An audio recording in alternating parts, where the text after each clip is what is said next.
Nathan Carter wasn't expecting anything that day, not clarity, not redemption, and certainly not the ghost of a life he thought had been buried 15 years ago. He just wanted fresh air, maybe a quiet moment to clear the static in his mind. What he got was a blow to the soul, swift, silent, and merciless. It was late afternoon when he arrived at Brookside Park, a place he hadn't stepped foot in for nearly a decade. The golden light of spring filtered through budding trees, casting soft shadows on the walking paths. Couples held hands, dogs barked, children chased each other, their laughter slicing through the stillness. Nathan sat stiffly on a weathered bench, clutching a folded newspaper he had no intention of reading. He wasn't there to read, he was there to forget. But fate has a cruel sense of timing. He saw her before his brain had time to name her. A figure moving through the crowd, purposeful yet serene. And then his heart recognized her before his eyes could. Emily, his ex-wife. The woman he'd once loved more than anything. The woman he'd left. He froze, pulse hammering. 15 years vanished in an instant. It was her he would have known her in a sea of strangers. Same chestnut hair now swept into a soft braid. Same posture that carried quiet elegance, as if she belonged to another time. But she was not alone. Trailing behind her were 3 boys. The 2 older ones, tall and lean, jostled each other in a familiar teenage rhythm, laughing over a soccer ball they kicked between them. The youngest, no more than 5, held her hand tightly, his chubby fingers wrapped around hers as he toddled beside her, wide-eyed and curious. Nathan felt his stomach drop. He stared, unblinking, heart racing. She had children. When? How? He tried to do the math. 15 years since the divorce, and those boys looked 14, maybe a bit older. He felt like he'd been punched in the chest. The paper in his hands crinkled under his grip, his knuckles white. The mind plays tricks when pain is involved. He tried rationalizing it. Maybe they weren't hers. Maybe they were her sisters. Maybe she was babysitting. But the way she bent down to listen to the youngest one babbling. The way she laughed when the older two teased each other. It was unmistakable, a mother's tenderness. A love that couldn't be faked. Nathan couldn't breathe. All at once, the past returned with brutal clarity. He remembered the sterile clinics, the endless tests. The night she wept silently on the bathroom floor after their 3rd failed IVF attempt. He remembered lying beside her, staring at the ceiling, pretending sleep while tears burned his own eyes. And he remembered the day he gave up. They never fought. That was the tragedy. They just drifted. And when it became clear their dreams of a family would never come true, Nathan did what he thought was noble. He left. Told himself she deserved someone who could give her everything. He believed he couldn't be a husband without being a father. And now, here she was, a mother, not broken, not grieving, but whole, complete, radiant in a way that made him feel like an outsider in his own story. He tried to look away, but his eyes betrayed him. The boys, there was something in them that twisted the knife deeper. The sharp jawline of the older one, the steady gaze of the other. And the youngest, God, the youngest had that crooked smile, the same one Emily used to flash on lazy Sunday mornings while making pancakes. The one that used to undo him completely. Nathan stood up, too quickly. The bench groaned beneath him as if protesting. His legs were stiff, but adrenaline numbed the ache. He watched as the children raced toward the playground by the pond, their voices carried by the breeze. And then it happened. "Mama, push me." The smallest one, still clinging to the swing's edge, called out. Nathan staggered backward. Dizzy. Mama, that word didn't just sting. It tore, because it wasn't the sound of a stranger's child. It was the sound of a life he could have had. He had once dreamed of that exact sound echoing through their apartment, the sound of tiny feet, giggles, the chaos of love filling a home. He'd let it all go, and now it stood before him like a mirror held to his worst mistake. The pain wasn't in seeing her happy, it was in realizing he wasn't part of it, that the story continued without him, that maybe, just maybe, those boys were his. And if they were, Nathan had to know, before he walked away again. Before he convinced himself that she'd moved on and he should too. Before time tricked him into thinking closure would come on its own. He needed answers and maybe a second chance. If this story has already stirred something inside you, a memory, a fear, or a deep longing you've kept hidden, then I invite you to stay with me until the end, because what comes next will unravel a truth that neither Nathan nor you will be prepared for. And if this kind of raw human storytelling touches you, please take a moment to subscribe to the channel. Your support is the reason I'm able to share stories like this, stories that dig into the parts of ourselves we rarely talk about. But all feel, hit that subscribe button so I can keep bringing you more. Now, before we move on, I have a question for you, one that might reveal more about yourself than you think. If you found out someone you loved had built a life without you, but that life included your own children, what would you do? A, walk away silently. It's too late now, and you chose to leave. B, try to reconnect. Even if it's hard, you owe it to yourself and them.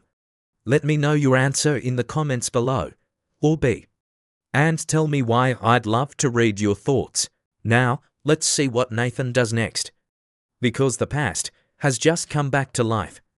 Nathan Carter left the park with his heart caught somewhere between disbelief and longing.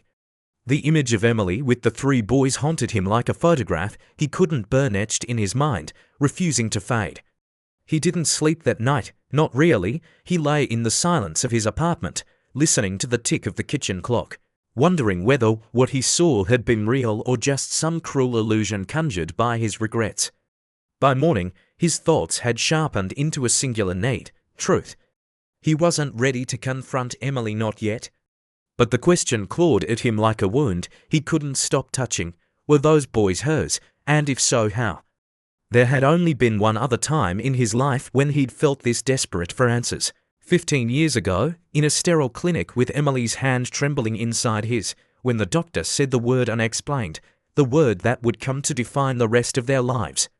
Now here he was again, grasping for explanation.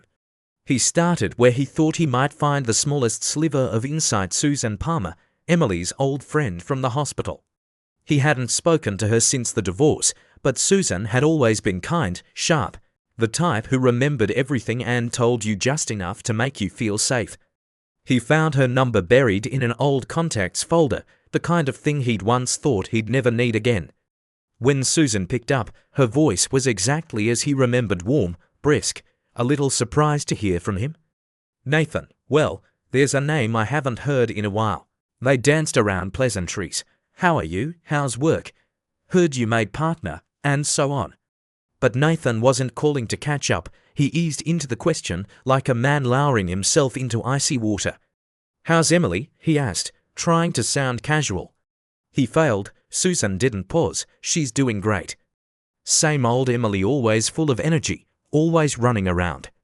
She's got her hands full with those boys.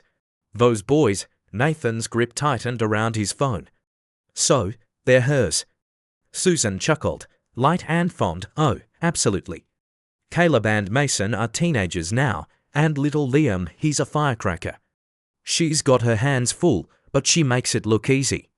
Nathan could barely breathe. Is she married? He asked, his voice so low he could barely hear it himself. Nope, never remarried, honestly. I've never even seen her with anyone since you. She's been on her own the whole time. Not that she complains. She's one of those people who just makes it work. Nathan thanked her, hung up, and stood in the silence of his apartment for a long time, the phone still in his hand. No husband, no partner, and yet 3 children, 2 of them teens. His mind reeled, the dates lined up. The resemblance, the smile, the timing. He needed more than speculation. He needed someone who would cut through the noise. That meant Michael. Michael had been a family friend during his marriage to Emily, the kind of man who never missed a birthday, who grilled ribs in the backyard while giving unsolicited advice about marriage, kids, and mortgages. He was blunt, a little gruff, but honest. Nathan called him that afternoon. Michael picked up on the 3rd ring. Well. Look who decided to rise from the grave. Nathan forced a smile. Hey, Mike, got a minute? Depends. You dying? Or just finally bored enough to remember us regular folks? They traded banter for a while, just long enough for Nathan to find the courage. Then he said it. I saw Emily yesterday. With kids. The line went quiet. Michael's voice came slower, careful. Yeah, that happens sometimes when you raise 3 of them. Nathan swallowed hard. Mike, are they mine? A pause. Then a sigh. Look, Nathan, you walked away, and I ain't here to shame you for that. But life didn't stop just because you left. Emily, she didn't fold, she figured out a way. What does that mean? It means those boys. They've got her last name. Miller, she didn't adopt them. And far as I know, there's only one clinic that ever held her embryos. Nathan sat down, his legs giving out beneath the weight of it all. You mean she used them? I didn't say anything, Michael replied. But I also didn't deny it. Nathan was shaking. Part of him wanted to cry. Part of him wanted to laugh at the irony, at the sheer impossibility of it all. That the very children he'd dreamed of, the ones he thought he'd never know, had existed this whole time. Walking, breathing, growing up without him. He didn't sleep again that night. How could he? A part of him had been living out in the world without his knowledge, without his presence, and he'd been too consumed with regret to even imagine it. But the bigger ache was something else entirely, the thought of Emily carrying all of this alone. All those nights, all the pain they had endured together, the shots, the procedures, the silent prayers over cups of tea, and after he'd left, she had gone back alone, faced it again. Without support, without partnership, not because she wanted revenge. Not because she wanted to prove anything, but because she still believed in that dream, even when he no longer could. Nathan didn't know what to do with that kind of courage, that kind of love, but he knew one thing: he had to see her. He had to ask, not because he deserved the truth, but because he couldn't bear another day of not knowing. Not knowing what she'd gone through, not knowing if those boys were his sons. Not knowing if there was still anything left between them, even buried deep beneath the ruins of everything they'd lost. He found her number saved in an old backup of his phone, long forgotten but somehow preserved like fate's way of keeping the line open, just in case. His hands trembled as he typed. The message was simple: Emily, it's Nathan, we need to talk. He stared at it for a full minute before hitting send. Her reply came hours later. Okay. Double quotes, just one word. But it was enough to tilt his world. They agreed to meet 2 days later, in a small coffee shop at the edge of town, neutral ground, far from the ghosts of their shared past. Nathan didn't know what she would say, he didn't know what he would say. But he knew this: sometimes, the only way to confront the truth is to look it directly in the eye, and hope it still remembers who you are. The rain had stopped just before Nathan stepped onto the grass at the local soccer field. The air was thick with the scent of wet earth and distant concession stand popcorn, and somewhere nearby, the shrill whistle of a coach cut across the field like a warning. He didn't belong here and he knew it. Still, he stood there, hands tucked deep in the pockets of his coat, scanning the sea of teenagers in brightly colored jerseys until his eyes found him Caleb. His son. The knowledge still felt unreal, like a truth his heart couldn't fully hold. Caleb and Mason, twins, flesh of his flesh. And Liam, the little boy with the wide, trusting eyes, who'd never known his touch in those early, critical years. Nathan stood quietly on the sidelines, watching as Caleb sprinted across the field, his body fluid and sure, the ball at his feet like it belonged there. He scored a goal with a graceful, perfect arc that made the small crowd erupt into cheers. Nathan didn't cheer. He couldn't. He was just another man on the edge of something he used to dream about. After the game, he waited near the edge of the field, not knowing what he would say, only knowing that he had to try. When Caleb walked past, sweat-drenched and smiling, Nathan stepped forward. "Great game," he said, voice cracking more than he wanted it to.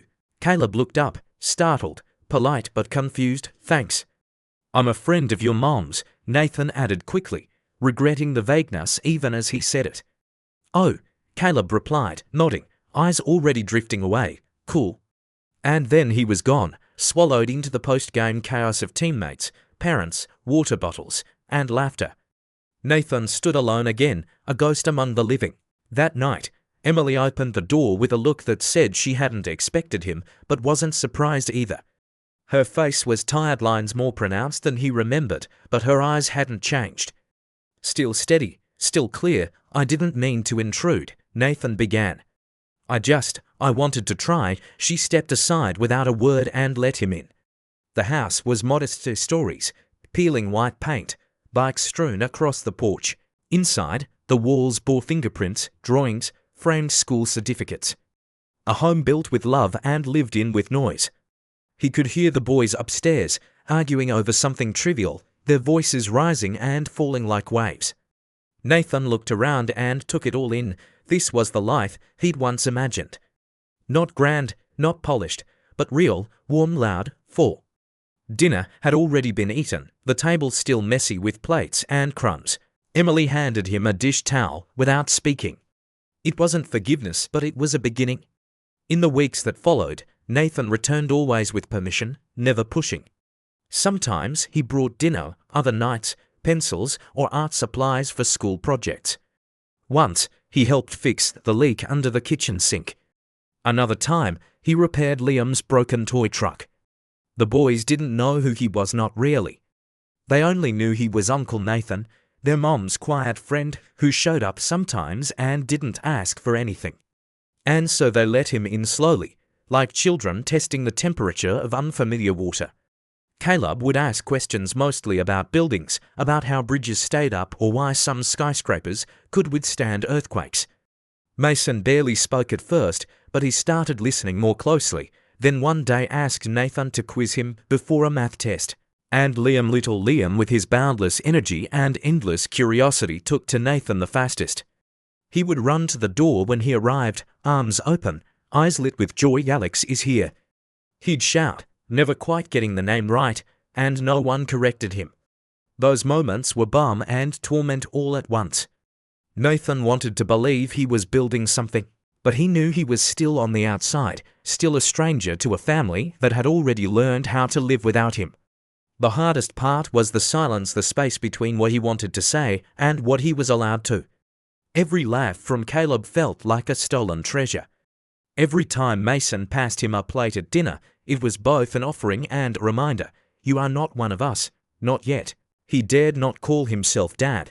That word belonged to someone earned, not someone returning from the ruins of abandonment. One evening, as they finished spaghetti at the kitchen table, Caleb turned to him with a seriousness that silenced the room.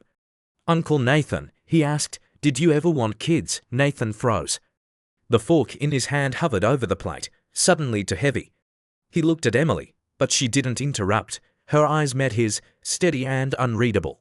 I did, he said finally, his voice rough. More than anything. Then why don't you have any? Caleb's question was innocent, blunt, and brutal. The silence after that question was thick enough to choke on. Nathan didn't answer, couldn't, not yet. That night, as he left, Emily followed him out to the porch. The air was cold, the stars blurred behind the clouds. They're starting to ask, she said quietly. I know, they deserve to know the truth. I want to tell them, Nathan replied. I'm just scared. Of what?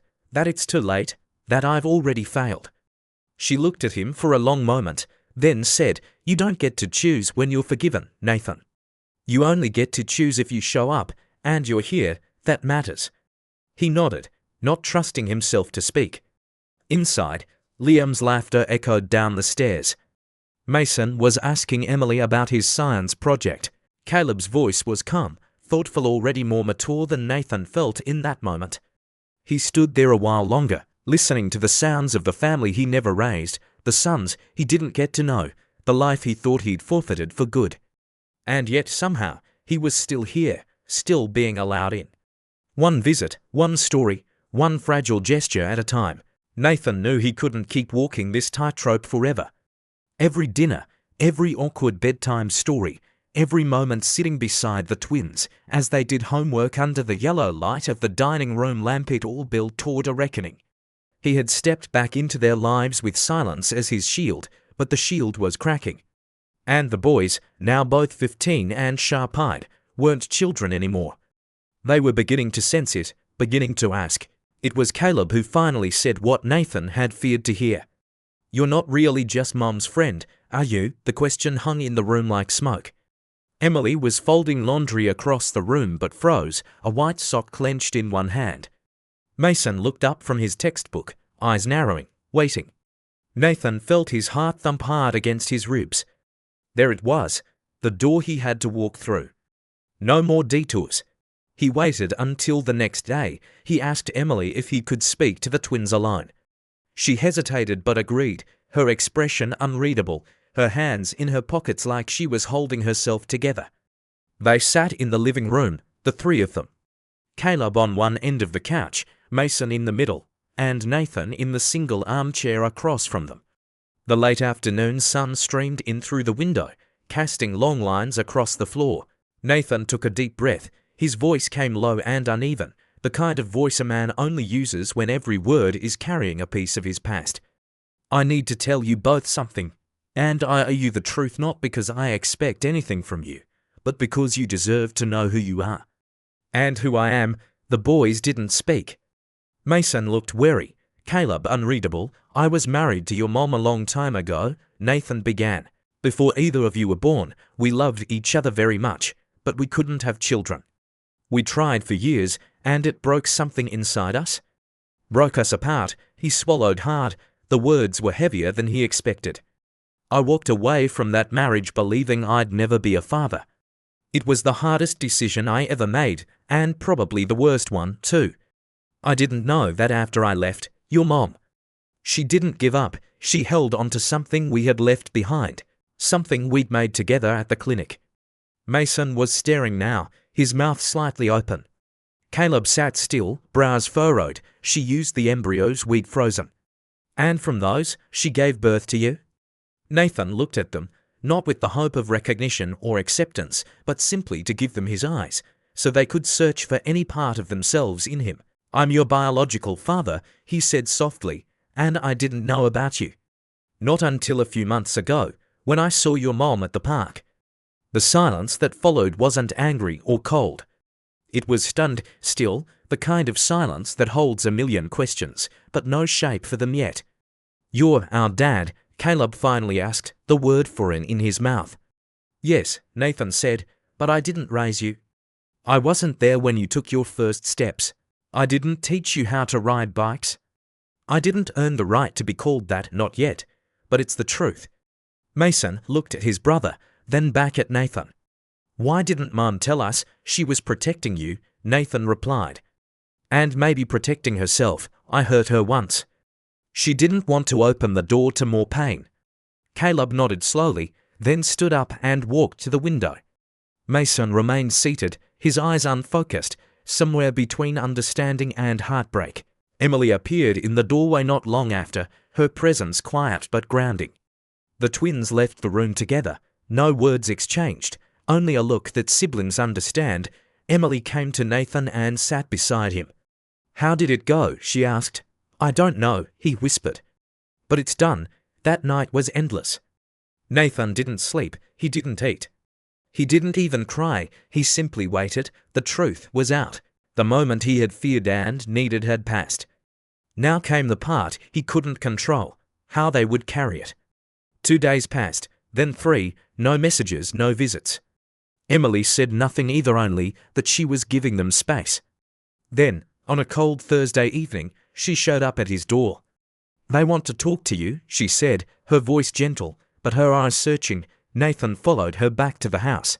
His palms were sweating, his breath was shallow. He felt like a man about to walk into a courtroom where the jury already held the verdict in their hands. The twins were waiting on the same couch where he'd first told them, but their posture had changed. They weren't leaning away from him now. They weren't guarded. They looked older, somehow, more sure. We've been talking, Caleb said first.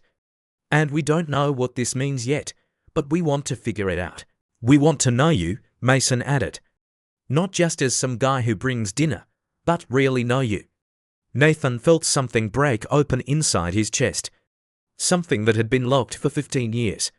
His throat tightened, and for a long moment, he couldn't speak. I'd like that, he said finally. More than anything, they didn't rush to him. There were no tears, no movie scene embraces, but Caleb gave him a small nod. Mason smiled, a real one, shy and uncertain. And for Nathan, it was more than enough. Later that night, after the boys had gone to bed, Emily stood with him in the kitchen, sipping tea, her back against the counter. She looked at him over the rim of her mug. They're giving you a chance, she said. I know, he replied, and I'm not going to waste it. She looked at him for a long time before speaking again. I didn't think you'd ever come back, Nathan. He didn't respond at first. Then he said, neither did I. And in that moment, neither of them spoke of the past. Not the tears, not the bitterness, not even the lost years. They simply stood there, in a kitchen filled with the quiet hum of possibility. Sometimes the truth breaks you open, sometimes it brings you home. In the weeks that followed the revelation, Nathan Carter found himself living in a space between hope and humility. The truth had been spoken, the door cracked open, but stepping fully into his son's lives would require something more enduring than apology. It would require presence. Quiet, consistent, unassuming presence. He started small. He showed up for soccer practice, even when it rained. He offered rides to school when Emily had early shifts at the hospital. He helped Mason with algebra, even when he barely remembered how to solve for X, and every Wednesday night, like clockwork, he came by with dinner never store-bought, always cooked himself, even if imperfectly. He didn't try to be a father in the traditional sense. He didn't claim authority, he didn't use the title. He was just there, each time the door opened, arms full of groceries or books or paint supplies. Sometimes he simply sat with them in silence, letting the boys come to him on their own terms. Slowly, the awkwardness began to fade. One afternoon, Caleb wandered into Nathan's apartment, a place that had once felt too cold, too sterile, a space built by a man who had only ever made room for work. Caleb walked over to the bookshelf and ran his finger along the spines of architecture books. These yours? He asked. Every one, Nathan said, smiling faintly. Some are older than you. Which one's your favorite? Nathan pulled down a weathered volume, the edges frayed from years of use. This one, he said, placing it on the table, Frank Lloyd Wright. He built homes that were meant to belong to the land, not just sit on top of it.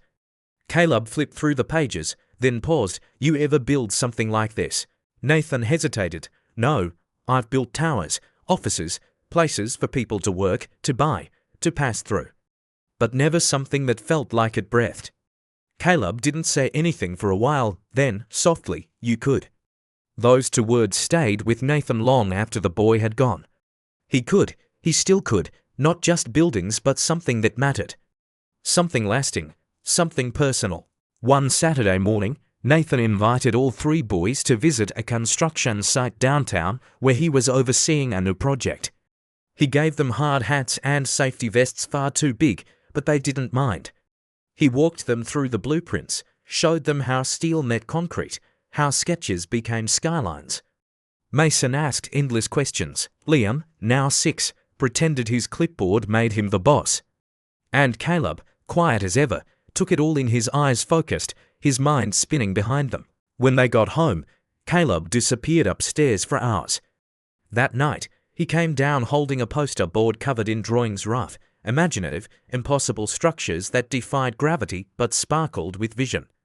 I made these, he said, placing it in Nathan's hands. I think I want to design stuff too. Nathan looked at the paper, then at his son. You already are. Meanwhile, Emily watched from a distance. She didn't say much in those early weeks. She let the boys lead, but she noticed the way Mason leaned into Nathan's side on the couch. She heard Liam's laugh when Nathan did his ridiculous dinosaur impressions. And she saw Caleb's walls beginning to crumble, not all at once, but piece by piece, until he started reaching out on his own. One evening, after a spaghetti dinner Nathan had half burned, the family sat on the porch as dusk settled across the neighborhood. The boys were inside now, finishing homework or fighting over the last piece of garlic bread. Emily sat beside Nathan, a blanket draped across her knees. You know, she said, her voice soft, when I first saw you at the park, I thought you'd just walk away. I almost did, he admitted. I didn't think I had the right to come back. You didn't, she said. But you showed up anyway, that matters. He looked at her, eyes lined with both gratitude and grief. It doesn't erase the past. No, she agreed, but it changes what comes next. They sat in silence for a while, the kind that feels like healing instead of distance. It wasn't a fairy tale. Nathan still struggled. He missed things sometimes, he second-guessed himself constantly. The boys didn't always respond the way he hoped. There were moments when the weight of what he'd lost felt unbearable: birthdays missed, first words unheard, tiny hands that once reached for someone else. But there were also victories, small ones. Mason bringing him a drawing he'd made in class. Liam falling asleep on his chest during movie night. Caleb texting him late at night to ask for advice about a science project. And one day, out of nowhere, Caleb handed him a folded piece of paper. Nathan opened it to find a simple note, written in blocky handwriting: "Thanks for not giving up, C." He kept that note in his wallet, right next to the photo of their wedding from all those years ago. A reminder that some things, even broken, can be built again, different, stronger. Later that year, Caleb was assigned a school project titled My Role Model. Nathan didn't ask who he picked. He didn't want to hope. But on the day of the presentation, Emily sent him a video. Caleb stood at the front of his classroom, holding a poster with pictures from the construction site, the sketches he'd made, and a single photo of him and Nathan standing side by side in hard hats. "This is Nathan Carter," Caleb said in the video. "He's an architect. He didn't raise me, but he shows up. He listens, he teaches me, and I think that makes him a father, too." Nathan watched that video in silence, tears sliding down his face. He knew now he couldn't rewrite the past, but he could still build a future home of connection, of time, of presence. A life constructed not from blueprints or contracts, but from every moment he chose to stay. And for the first time in 15 years, he no longer felt like a stranger in his own story, he felt like family. In the end, the story of Nathan Carter wasn't just about redemption or fatherhood. It was a story of time, how it wounds, how it heals, and how it waits for no one. Nathan's journey revealed a profound truth that so many of us wrestle with. The past may be unchangeable, but what we do with the present can still alter the shape of our future. We often believe that second chances are for fairy tales or people more deserving than ourselves. But the reality is that most of us are just trying to do the best we can with what's left after life has stripped us down. Nathan lost more than time. He lost moments he could never reclaim: first birthdays, scraped knees, bedtime stories, and whispered secrets. Yet instead of drowning in regret, he chose to show up again and again. Not with grand gestures or empty promises, but with his quiet, steadfast presence. And that's where the real transformation occurred, not in some dramatic reunion, but in the slow rebuilding of trust, of love, of identity. What this story teaches us is that healing doesn't always come from apologies, it comes from action. It comes from showing up for people not once, but repeatedly, even when it's hard, awkward, or uncertain. And sometimes, it comes from sitting with the discomfort of the past without trying to erase it.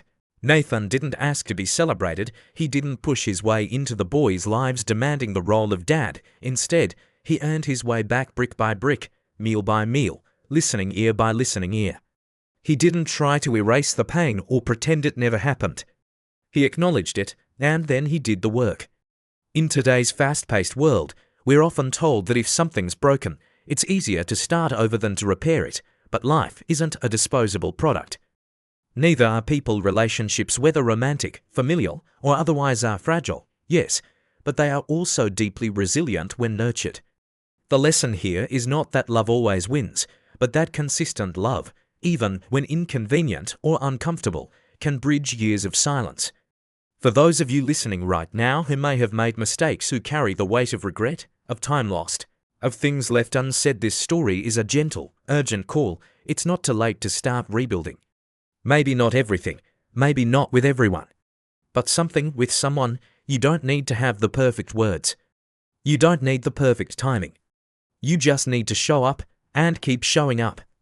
Let's carry that forward into our lives by being more present with those we love, by reaching out to people we've lost connection with, by forgiving ourselves for the years we lost, and making today the day we start building something new. Reflection question for you.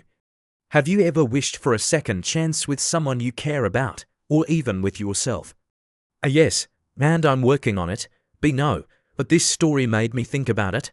Kindly comment below with your answer, or B, and feel free to share your thoughts. Your story might inspire someone else. If you found this video meaningful, please consider subscribing to this channel to support more content like this. I'm no longer young, but I believe deeply in using whatever time I have left to share stories that matter, that heal, and that make us better people. If you'd like to support this work financially, even a small donation helps keep this project alive. It tells me that these stories make a difference and gives me the energy to keep going. Your kindness means more than you know. Thank you for listening. Stay kind, stay brave. And remember, it's never too late to rebuild.